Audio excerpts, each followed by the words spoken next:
Every year, millions of people in the UK sit down and ask themselves the same question.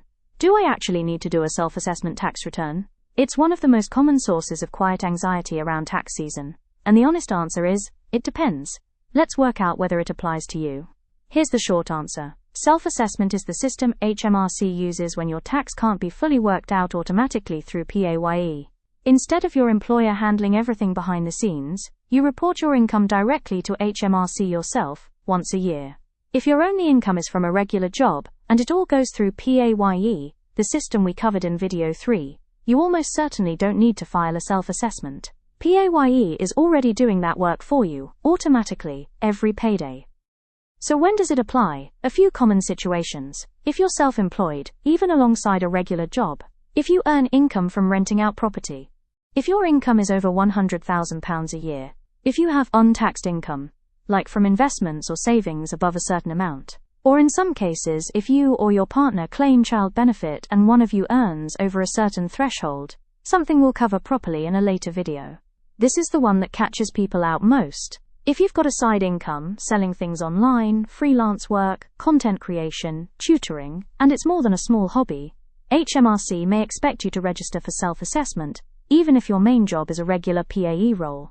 Many people don't realize this applies to them until much later. If self-assessment does apply to you, here's roughly what it involves.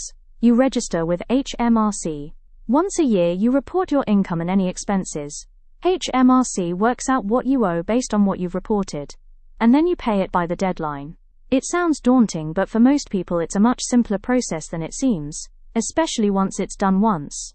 There are 2 dates worth knowing. If it's your first time needing to file, you generally need to register by the 5th of October following the tax year it applies to, and the deadline to file online and pay what you owe is the 31st of January. Miss either, and penalties can apply, even if you end up owing nothing at all.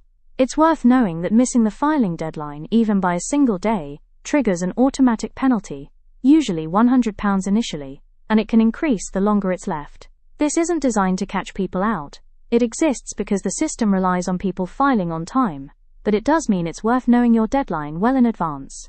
If you think self-assessment might apply to you, that's not a sign anything has gone wrong. It usually just means your situation is a little more varied than a standard single-job PAYE setup, which is completely normal and increasingly common. The process itself, once you're registered, is far more manageable than most people expect. So here's what to do. First, honestly check whether any of the situations we covered apply to you: self-employment, rental income, higher earnings, or untaxed income. Second, if it does and it's your first time, register with HMRC by the 5th of October. And third, mark the 31st of January in your calendar now as your filing and payment deadline. Whether or not self-assessment applies to you, HMRC sometimes gets in touch directly, often through a letter that can feel confusing at first glance. Next, we'll go through exactly what a P800 letter means, and what to do when one lands on your doormat.